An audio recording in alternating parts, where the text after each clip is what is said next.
Some big giants falling in this preliminary round of the election. Remember, this is just the party primaries. However, they have a chance to be able to run as independents, perhaps not party hopping, now that we know that that law is in force. We'll be speaking also about that. But I think it's important for you to take a look at some of those. And if you can, let's take a look at our Super Wall tonight and see some of those big names that have fallen in this preliminary round of that. There you have some new entrants into the party primaries. That is former Cabinet Secretary Anne Mumbi Waiguru in Kirinyaga. And of course, you remember the former Cabinet Secretary. So that's two former Cabinet Secretaries making it there. Joseph Olelenku.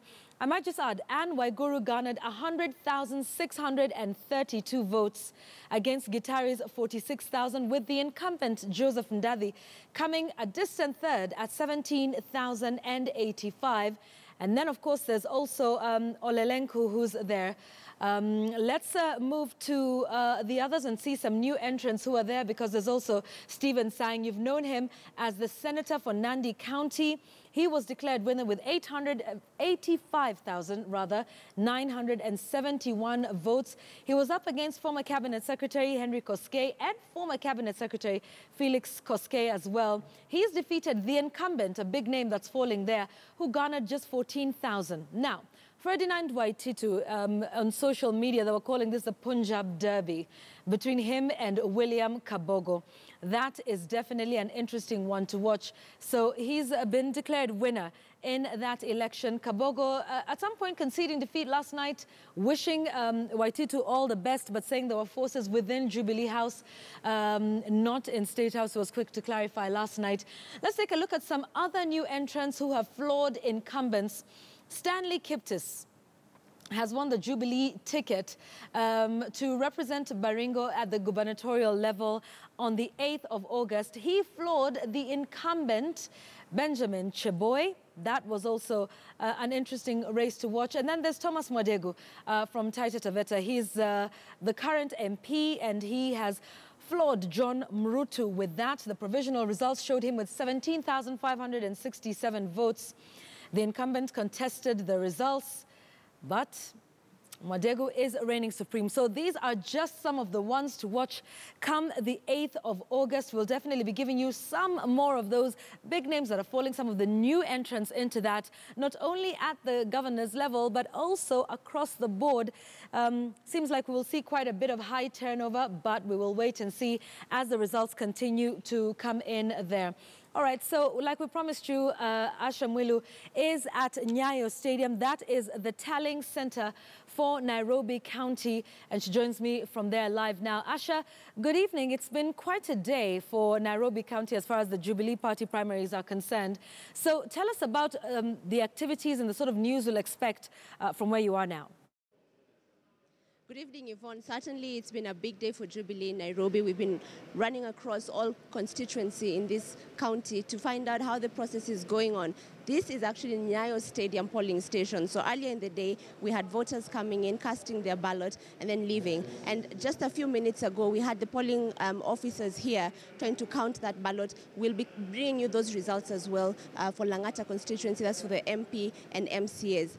But tonight, this will be the place to watch. All Nairobians, all Kenyans will be looking out for the three big seats of this county.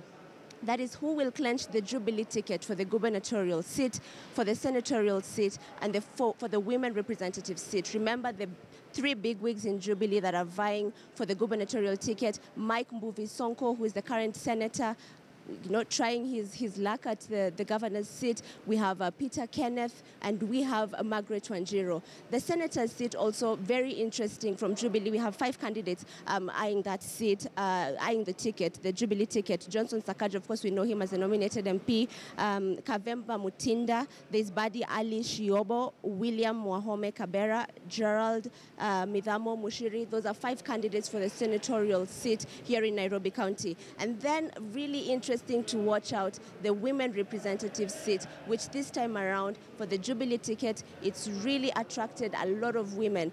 8 candidates to be specific, 8 aspirants trying their luck to get the Jubilee nod for the women representative seat. We know the incumbent Rachel Shebesh wants to vie for that same seat under Jubilee, but she has Karen Nyamu, Millicent Omanga, Wangoi Nganga, Mary Mudachi, Rosemary Wairimu Masharia, Lucy Kamura, Janet Mudhoni, Gishuki. 7 people wanting Shebesh's ticket, Jubilee ticket for the women representative seat. So Yvonne, this place, right now they're setting up. They've just changed it from the polling station, as I earlier indicated, and now they'll be setting up for the county tallying headquarters. So all the constituencies now will be tallying their vote for those 3 specific big seats that I've mentioned, and then they will all come here for a final tally, and this is where the announcement will be. So we'll be camping here all night to bring you those updates. Yvonne. Thanks very much. That's our Asha Mwilu. She's at that Nairobi County Tallying Center at Nyayo Stadium. And so that is where the announcements will be coming from. We are here at KTN News to make sure you hear every announcement live and you get it as soon as we do. So you want to stay with us for more on that. We also have our reporters elsewhere. We'll be revealing them to you and speaking to them and getting the very latest reactions from supporters, from aspirants as well. We'll get to our conversation with Dismas Moko, who's our resident political analyst, in a moment. But first, here's some top stories from the party primaries tonight. Senator Professor Anyang' Nyong'o has been declared the winner in the Kisumu gubernatorial ODM primaries. Nyong'o garnered 164,110 votes, with Governor Jack Ranguma getting 96,480 votes. Nyando MP Fred Outa won the parliamentary race with 197,820 votes, with his closest rival Ochola Ogoda garnering 49,492 votes. For those of our brothers and sisters who have participated in the electoral process and have some issues to raise about the process, the party has a machinery which is laid down through the various party structures, particularly the elections board and the appeals panel.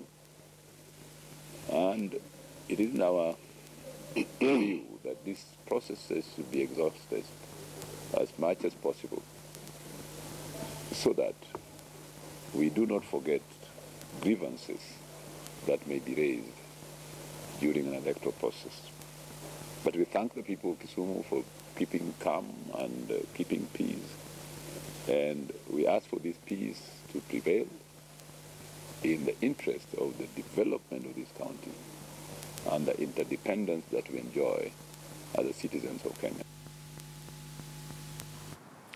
Also, some big news tonight. The High Court has dismissed the case by the Council of Governors seeking to allow aspirants to hop to another political party if they lose nominations in their original parties.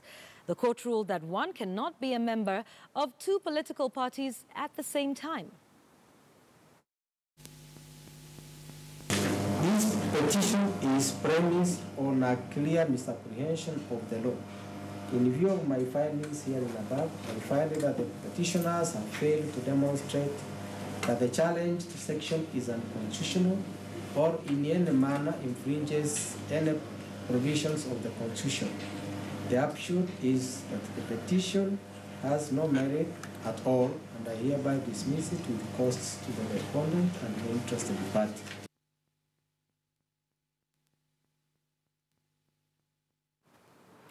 Now, moments after the ODM Appeals Board nullified the Nyali parliamentary results, supporters of Daid Abdallah Al-Marufu Saido took to the streets to demonstrate against the decision. Aspirant Muhammad Ali appealed to the board, claiming that the elections were not credible and that most of his supporters were not allowed to vote.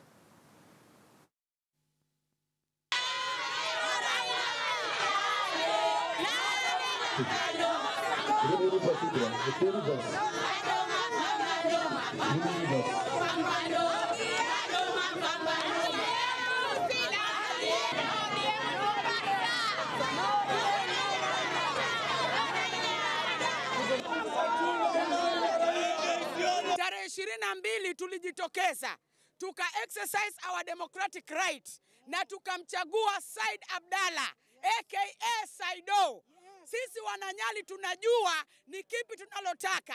Sisi Raila tunakuheshimu, na sisi pia tunakuomba utuheshimu sisi wakaaji wa Nyali. Tafadhali Raila, twakuomba ukimpa jicho pevu, wallahi hakutapigika kura.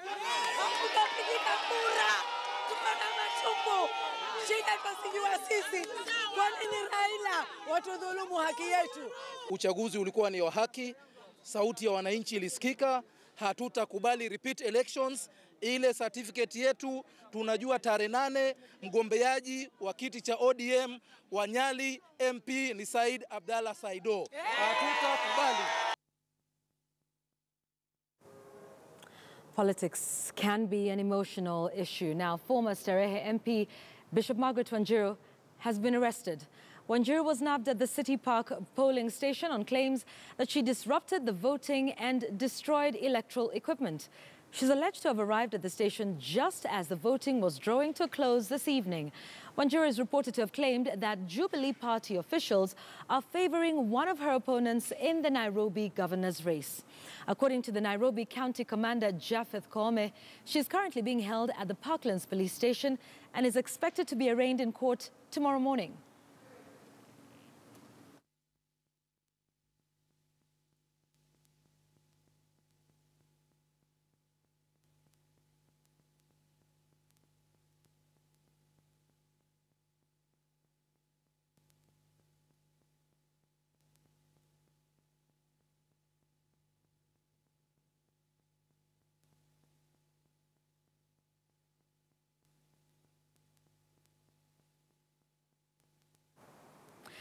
All right, you're watching our special wall-to-wall coverage of the political party primaries in the country. Special focus on Nairobi as Jubilee conducted its results there. We are live from various locations around the city of Nairobi, as well as at the Tallying Center, that's at Nyayo Stadium. We'll be bringing you all the very latest. But here is what we know now. Some big names that have gone down, not just within Jubilee, but within ODM as well. We've just been reporting to you a short while ago that Jack Ranguma, who's the governor of Kisii, has lost in that election to the senator, Professor Anyang' Nyong'o. So here's a look at some other entrants into the gubernatorial race. That's Joyce Laboso. She's the deputy speaker of the National Assembly, and, you know, we trounced. No, she was able to come into Bomet. Of course, the incumbent is Isaac Ruto, who's on a Chama Cha Mashinani ticket, so she'll be going up against him. So there's a couple of other new entrants. Some you may see here, some you may not. I will just read them out to you. Ben Okello is a new entrant into the senatorial race. He's a former Radio Ramogi broadcaster, won the Migori Senator seat with 68,000 votes. Here are some other new entrants, 2 cabinet secretaries. Anne Mumbi Waiguru, former cabinet secretaries, Anne Mumbi Waiguru and Joseph Olelenku in Kirinyaga and Kajiado, respectively. Anne Waiguru flooring the incumbent, Joseph Ndadi. He came 3rd in that race. Joseph Olelenku, will he be the next governor of Kajiado? We will find out after the 8th of August. Here are some other new entrants to the gubernatorial race. Stephen Sang is the current senator for Nandi. He was able to trounce the current incumbent. He might as well be governor. We will wait and see. That's a stronghold. Some say he's assured of the win, but we will wait and see about that. Ferdinand Waititu now in Kiambu. And of course, this is what is happening now, with Ferdinand Waititu being declared the winner in that race.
What a day it has been. Dismas Makua, who's a political risk analyst, joins me now to talk about that. First, your reaction to some of these big names that are losing in this very preliminary stage of the race?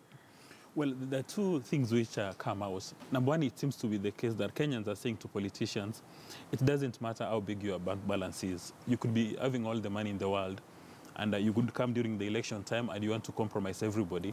But if you have not delivered on your promises, we are not taking you into any more consideration. And the same would be said for, say, in Kiambu with the Governor Kavogo. I'm not sure whether or not he's lost the election because there is a bit of misinformation. But it seems to be that people say that a bit of money was spent, but there's no return on investment. And the case cuts across the nation. Then secondly, again, it doesn't matter how close you are to the party leader. Right. Like, for instance, there are a number of candidates in Rift Valley who are said to be close to the Deputy President Ruto. And for some reason, the people say that, no. A good example is Buzeki, because he was said to be very close to the President and the Deputy President, lots of money. And you saw the kind of branding he did. He campaigned with a lot of choppers, so many branded vehicles. But I think people at the end of the day said, you may be very close to the Deputy President, but that one does not represent our interests and aspirations. Actually, when you look at the list of the friends to the Deputy President who ran, it's only Caleb Kositanyi who was able to win the party primaries. The rest of the list has been told to take a walk. And the same is the case for ODM. I mean, for instance, who would imagine that the Prime Minister's brother would actually lose an election, and by a wide margin, over 25,000 votes? So although, to be fair, he was nominated. So this is something I'm sure he's familiar with. But I think the other interesting thing was Jakoyo Midiwa. I mean, he's supposed to be really close to ODM party leader Raila Odinga, but yet that doesn't seem to be enough. Yeah, it doesn't seem to count. And when you observe Jakoyo Midiwa's political history for the last several years, there are people who say that he's actually never won a party primary, that because of his proximity to Mr. Raila Odinga, he's been given a ticket. And I think this is the first time that he went out to do campaigns. And he was surprised that people probably don't have as much love there for him as you know, the party leader. But another interesting example is James Orengo. Again, we understand James Orengo did not even print one poster. Is this true? Because it's been going around on social media. I think on WhatsApp, he didn't print any T-shirts. He was hardly there. He didn't spend some, nearly as much money, if at all, on this issue, but, on the campaigns.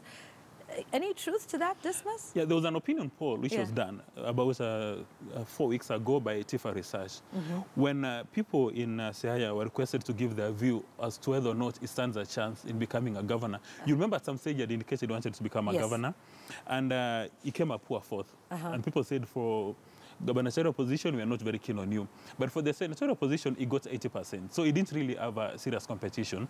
And because his intellectual infrastructure is fairly high in Siaya, and also the fact of his proximity to Raila Odinga, and the benefits of his proximity are very visible, because we understand Raila Odinga hardly takes a decision without speaking to James Orengo. So, but tell me how it works for one candidate, one aspirant, and not another. Because we know of, in fact, the history between James Orengo and Raila Odinga. They were once close confidants, and then at some point they fell out. He lost the election. He went on some sort of sabbatical, political sabbatical, if you like. Didn't win, and then, came back into Raila's good graces. Here he is now. But for Jakoyo Midiwa and perhaps others, it, doesn't seem to count. What's different about this one? Now, you cannot discuss James Orengo in isolation. At about the same time he took a sabbatical, in the same time Anyang' Nyong'o did. So they were out in the cold for a couple of, I think for 5 years. They learned their lessons, that you must go and socialize with your voters. And then when you're loyal to the Prime Minister, people must see the benefits of that loyalty. It's not sufficient for you to be seen with Raila Odinga, doing street demonstrations, lying prostrate in the streets, and doing everything together if people are not able to see the signs. Like, for instance, Orengo was telling people in Siaya that I'm one of the architects. I'm the one who's going to deliver the NAS flag bearer. So give me time to concentrate in Nairobi, we get for you a solution.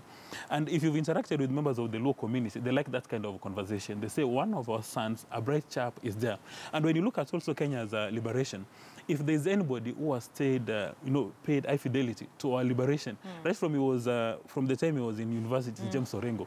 So for him, he really deserves this. So it's his history that counts for that. And also, the same applies to Professor Anyang' Nyong'o. Because initially also when Professor Anyang' Nyong'o indicated he was going to run in Kisumu, the opinion poll said he doesn't stand a chance. So even the win tonight is really very surprising, meaning that we are actually at a turning point in our political party primaries.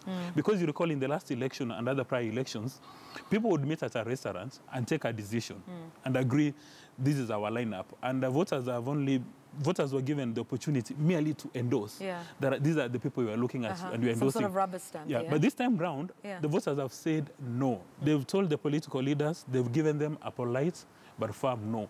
We are not endorsing anybody. We will decide. We'll decide. And also, if you look at the elections of Jubilee last week you know, especially parts of Rift Valley, for the first time, when the aspirants formed the view that the elections are not going in a manner acceptable to them, they coalesced and put off the elections. Against the party headquarters, yes. So essentially, they were flipping the bird and telling the party leadership, wait a minute, we are not going to be responding to your directives. So this sounds interesting because it looks like, you know, at least in this respect, devolution may be working where people out in the counties say, we are going to decide for ourselves, and no matter what Nairobi says, because you mentioned an interesting point, which was, you know, when everything was going wrong last week with Jubilee, you know, the people in the various counties in Bomet, you know, all over the place said, we're not conducting these elections. Party headquarters, Raphael Tuju was saying, well, but aspirants have no authority to call off an election. And they said, that's fine. Hizo ni stories za Nairobi, but we in the counties are saying we're not going to do it. Do you feel there's a sense of empowerment? Can we tie it into devolution that people say, it's fine, you want to do what you want to do in Nairobi, but we'll decide for ourselves? And what is interesting about what you said, Raphael Tuju was coming to the stage when the train has left the station, because he issued the statement around 4 o'clock saying aspirants have no authority nor power to put off the elections. But for most of them, they did it early morning. Because, like, for instance, most aspirants would not understand if a polling station has got 1,000 registered voters, they go there, they find 200 ballots. Right. And the two aspirants say in a particular electoral unit, they don't know where the balance is 800 votes. So the first agent would ask, do you know where the 800 polls are? I don't know. Do you know where the 800 polls are? I don't know. Right. They ban the 200 ballots, and then they say we are calling off this. Yeah. So meaning that in the past, we never knew what government was. Because, you know, the closest you would associate with the presidency is when you see the local policeman or you see the local district commissioner with a Land Rover. That's the closest. But now we are seeing governors using resources as proximity. We're even beginning to see those flags, you know, fleet of vehicles, people demanding rights of way at the village level. So every Kenyan is now very keen on the usage of funds, and they can almost touch the power. So anybody is going to be playing around them is going to be penalized. It's very interesting in the NASA areas, especially today from Kisumu. Some of the voters who were in the queue for a long time, they were saying, if you compromise the integrity of this process, we are going to vote for Jubilee. We are going to vote for Uhuru. Essentially telling Mr. Raila Odinga and company that if you are going to compromise our choices, then we've got another option. But I've not had the same being said in parts of Jubilee. Nobody's telling President Kenyatta that if you compromise the election, you're going to vote for NASA. Okay, so some interesting thoughts that are coming in. We have much to speak about, including the party hopping law and what you think about that and whether that's a good thing. But we also have the very latest from what took place just this evening. We understand that Bishop Margaret Wanjiru was arrested. We will have the latest for you. Stay with me, Dismas. We want to take a quick break, but when we return, we have sent our Dennis Onsarigo to Parklands Police Station, where...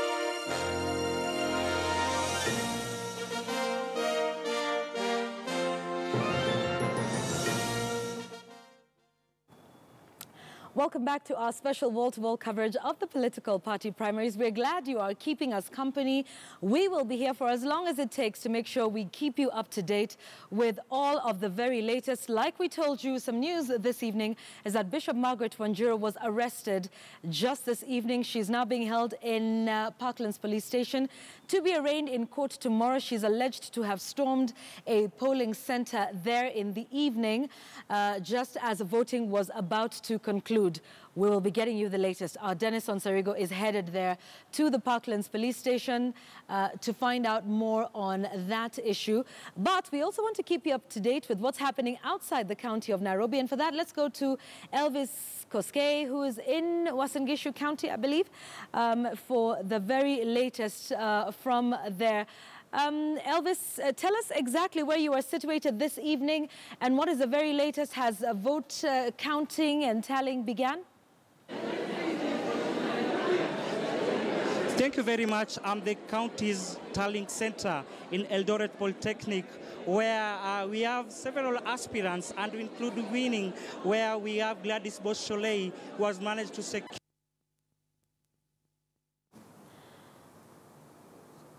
All right, so we apologize for that technical hitch with the signal there. I believe Elvis Koskei was about to tell us that Gladys Beausoleil has clinched the ticket for the women representative seat in that county. But we'll get back to him, because that is some news that you definitely want to hear. As soon as the sound and the picture is good, I believe it will be fixed. But let's take you to Dennis Onsarigo. We've been telling you all evening about the arrest of Bishop Margaret Wanjiru, one of the aspirants in the race in Nairobi here for the gubernatorial seat. Dennis, it's good to talk to you this evening. What more can you tell us about the arrest of Bishop Margaret Wanjiru tonight? Yvonne, you have just summed it up for us and our viewers across the country that indeed she was arrested at about 6 p.m. this evening because she went to City Park polling station where she disrupted the elections exercise that was ongoing at that particular time, and she was caught on camera inciting some of her supporters to storm the polling station, and electoral officials had to call the Nairobi Provincial Police Boss, or Nairobi County Provincial Police Boss, who sent his officers there and they had her arrested. She's being booked here at Parklands Police Station. She'll not be out on bond. She'll be a guest of the state until tomorrow morning when she'll be arraigned in court to face charges of electoral offences. Yvonne. I mean, rather interesting with those events there. Perhaps you can work your sources a little bit more and just tell us, you mentioned that there was some video footage that she was caught on camera? She was caught on camera by one of the local media houses, Yvonne, when she was trying to storm the police station. But, I mean, as far as the courts are concerned, such kind of evidence is not admissible in court lately. So, but she's spending the night here, as I told you. She'll be here until tomorrow morning because the son, who is a member of parliament, was trying to secure her release a few minutes ago, but the police have said she cannot be released on bond until she appears in court tomorrow. And she's likely to face incitement to violence charges before a court of law. Yvonne. On Sarigo. From our crime and investigations desk, and interesting that you mentioned about you know, the use of video footage. That's a whole story for another day, but we'll get to that. And thanks for the very latest and rushing there as quickly as you can.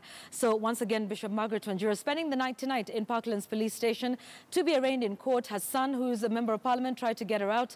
Police have declined to do so. So let's take you back to Uasin Gishu County, where Elvis Koskei was giving us an update on the very latest numbers that we have. Elvis, you were telling us something about Gladys Beausoleil, one of the aspirants. Has she been declared winner in that race for the women's representative seat?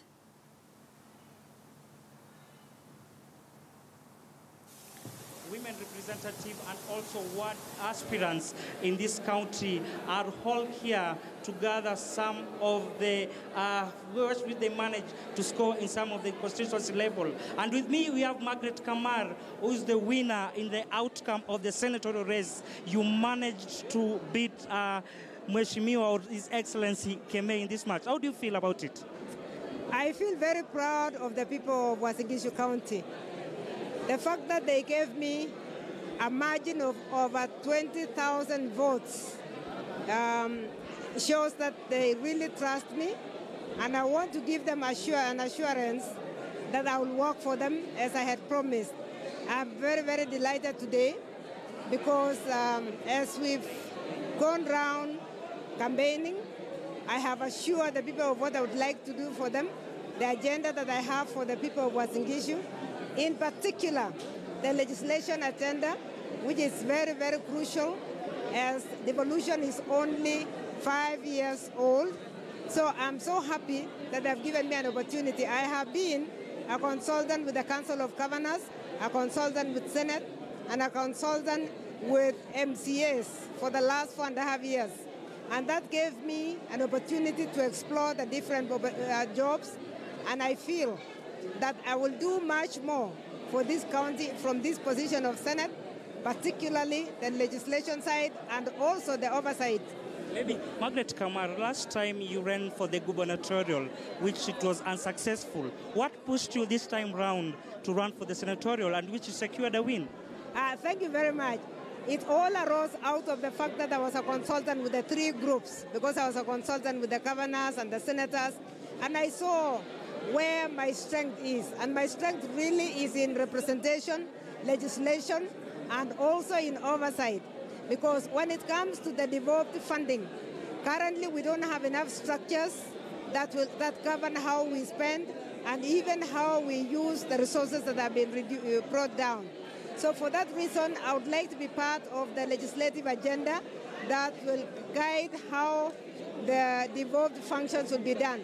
In particular, if you look at the issue of the strike of doctors, they need a lot of legislative support so that they work within a framework that is understood. And so it is very important to do that. So out of this consultancy, I rediscovered myself. And that's why I do not want to go back to be a manager of resources, but to share out the resources. Thank you. Let's also bring in Gladys Bosch-Soleil. How do you feel tonight? I think it's great pride and humility that the people of Uasin Gishu have trusted me and have voted for me overwhelmingly. I'm humbled and I feel overwhelmingly indebted to them. And I feel that I owe them a lot and I will not rest until I've fulfilled everything that I said I would do for them. Okay. What was your secret? Because you are running against Irene Malel, we also add Ruth Maraba, we also add Chebichi. What really pushed you in this race? Yeah. I think what I did is I went on the ground and I went people to people. So whereas I reached out to people, I always said I preferred to have smaller groups but win their hearts. And I've told people I wanted them to vote for me only if they believed in my vision. Because I just didn't want people to vote for me because there was a wave or something like that. So I spent a lot of time touching hearts and convincing them. Yes. Your message to the residents of Uasin Gishu County? I want to thank the residents of Uasin Gishu County for entrusting me and for, most importantly, not just voting me in, but with such a huge margin. It was touching. And also just to thank all the people who campaigned for me, because this job took a number of people. You can't do it alone. I had so many shoulders that I had to stand on. It took armies and armies of people to help me reach places.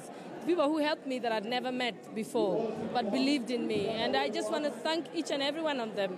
I now know what my grandfather meant when he said, Watu ni mali. People are truly wealthy.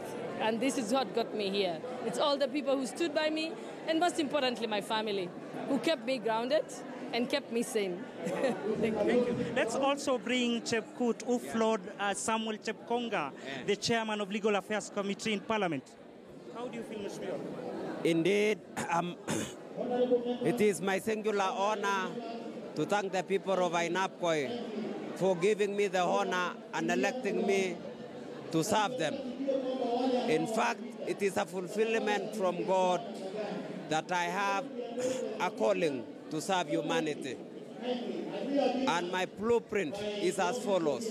I want equity, justice, and fairness in distribution and management of the resources of Ainapkoi, Bursary Fund, CDF, and of course, I want equity, justice, and fairness in employment. And I will move a motion in Parliament about on anybody who has attained the age of 35 years and above. I want economic empowerment for men, because we've been having economic empowerment for women and youth.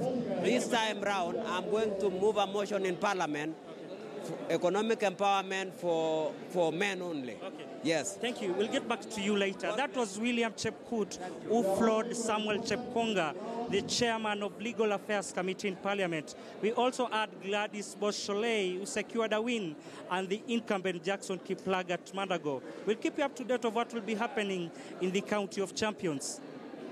Thanks very much, Elvis Koskei from Uasin Gishu County, and indeed for speaking with some of those winners. We'll be coming back to talk about those interesting names that we have seen that will be on the ballot on the 8th of August from Uasin Gishu County. Thanks very much for that, Elvis. So let's come back to Nairobi now and take you to Kamkunji. a place that has a lot of history in the political development of this country and in the fight for democracy. And our Yusuf Ibrahim joins us from Kamkunji right now. Yusuf, what's the latest from where you are? Where are you located exactly, and what's the latest news you have for us? Many thanks, Yvonne. Of course, as you rightly mentioned, we are coming to you live from Kamkunji constituency. To be specific, we are at the Isli High School. This is just one of the polling stations in Isli North Ward.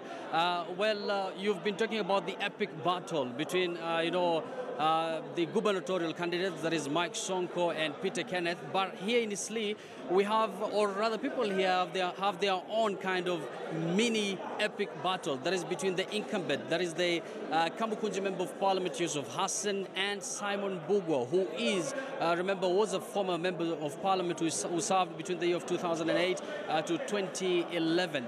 Kamkunji has been known to be a very, volatile kind constituency as far as the voting is concerned. So let me just go straight to some of the agents who are here and the returning officers and listening to what they have to say exactly, because just a few minutes before we arrived here, Yvonne, there was some kind of altercation. Police were forced to fire in the air to disperse some of the rowdy youths and, constituents who felt a bit disgruntled because apparently they're saying they were blocked outside and they didn't get time to exercise their democratic right, and that is, of course, voting. What you're seeing here, if my cameraman can just pan, just some of the ballot boxes filled by ballot papers. Voting process here, Yvonne, ended like a few minutes ago, and we are going to talk to the returning officer who is going to tell us exactly what went wrong, because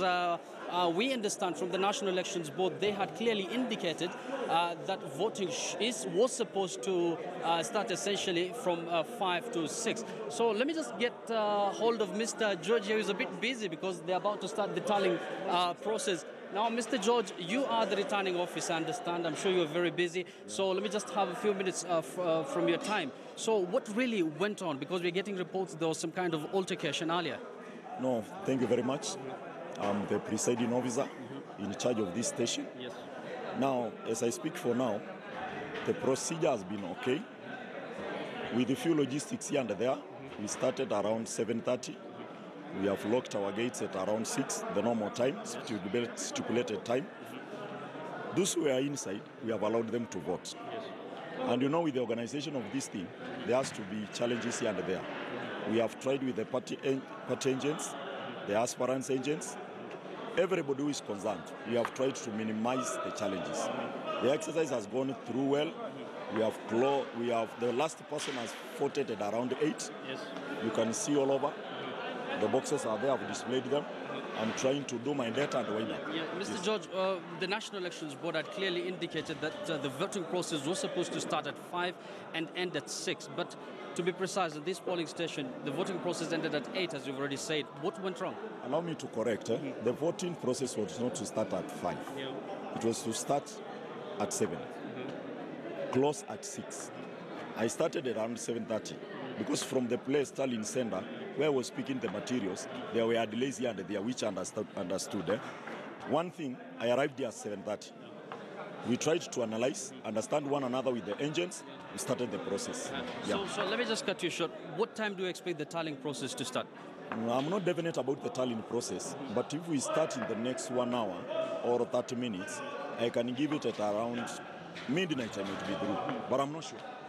Thank you, Judge, for that. Clearly, Yvonne, we are, of course, bracing ourselves for a very long night. You've heard from the presiding officer saying that the tallying will take on or will go on up until midnight tonight. It's very hot inside here because they've closed all the doors, all the windows, bearing in mind that, this place is not very good or very safe as far as security is concerned. And right after here, Yvonne, we're going to head straight to the Shauri Moyo Social Hall.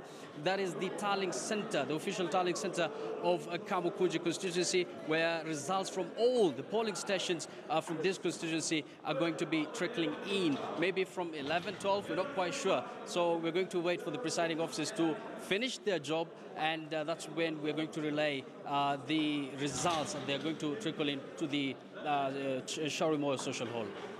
Thank you very much. Yusuf Ibrahim from the Eastleigh High School, that is in Kamkunji constituency. He says up until midnight, we'll be here with you. We'll get you the latest on that. Now, we want to give you some breaking news, and this is some results that are just in. They have been pending for 5 days now. Tonight, we can report results from Kitui County for the gubernatorial race. Malombe, who is the incumbent, reigning supreme there, 88,380 votes against Musila, who garnered 74,308 votes.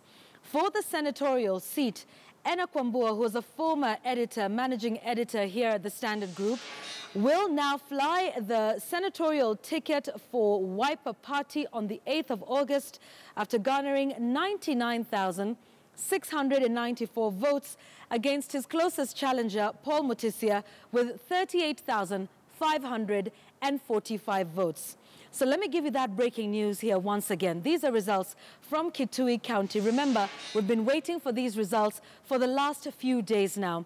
For the gubernatorial ticket, Malombe, who's the incumbent, has won the vote, the primary, with 88,380 votes against David Musila, 74,308 votes. Remember, he's the current senator. For the senatorial race, Enna Kwambua gets the ticket with 99,694. Paul Mutisia, 38,545. These results have been 5 days in waiting. We'll be speaking to our political editor, Ben Kitili. Remember, he covered the Kitui Wiper Party primaries for us just a few days ago. These are results, obviously, he and the residents of Kitui have been waiting for. So we'll definitely speak to him and get some more details from him there. So